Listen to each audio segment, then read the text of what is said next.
Suite de notre feuilleton sur les espoirs dans la recherche en cancérologie. Le cancer du poumon reste le 3e le plus fréquent. À l'Oncopole, le service de pneumologie est une référence mondiale avec un nouveau protocole de soins. Pascal Félix, Éric Foissac.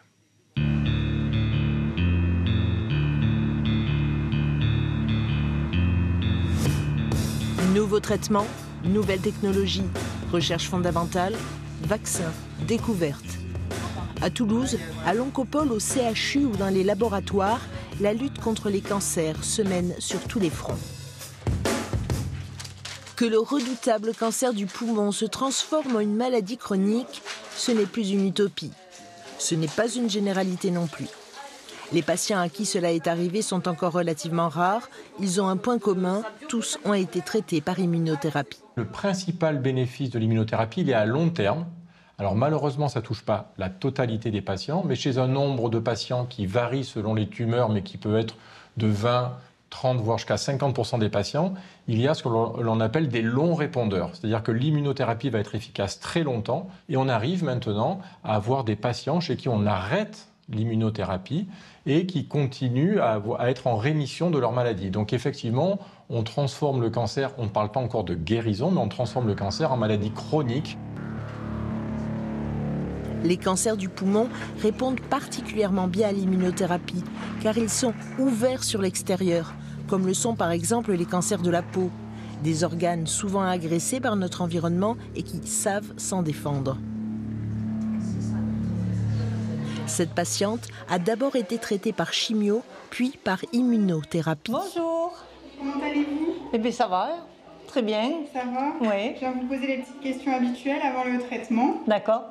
Savoir si vous avez eu de la fièvre ou des infections depuis la dernière fois. Non, ça a été dur parce que je me suis vue physiquement diminuer. Donc, mais après, bon, voilà, on a inversé la vapeur et c'est passé. Et par contre, il m'a rien donné pour l'estomac. D'accord. Okay.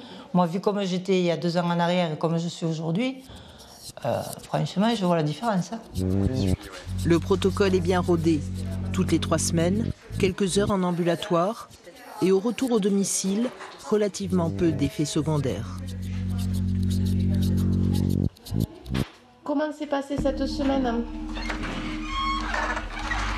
Une révolution qui change aussi la vie des soignants. C'est très agréable de voir un patient qu'on a suivi, qui a été mal par moment, et là, ils reviennent voir avec le sourire en me disant « ça y est, je vais bien, je vais surveiller pendant 1 an, tout va bien pour l'instant, je reprends le cours de ma vie tout à fait normalement ».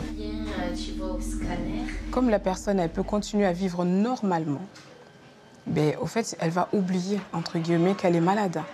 Donc du coup, plus elle oublie, plus au fait, elle marche vers la guérison. Une vie meilleure et même une vie plus longue. La médiane de survie, moi quand j'ai commencé à faire de la cancérologie il y a 20-25 ans, pour les cancers du poumon, métastatique était de 10 mois, inférieur à 1 an. C'est-à-dire que la majorité des patients décédaient avant 1 an. On a maintenant des médianes de survie qui dépassent largement 2 ans, 3 ans, 5 ans avec certaines immunothérapies et certaines thérapies ciblées, plus ce sous-groupe de patients qui reste encore minoritaire mais qui est en train d'augmenter, pour lequel on se demande si on n'arrive pas à une rémission très prolongée, voire à une guérison. À ses débuts, l'immunothérapie n'était prescrite que pour les stades avancés des cancers du poumon. Aujourd'hui, elle peut être indiquée aux stades les plus précoces.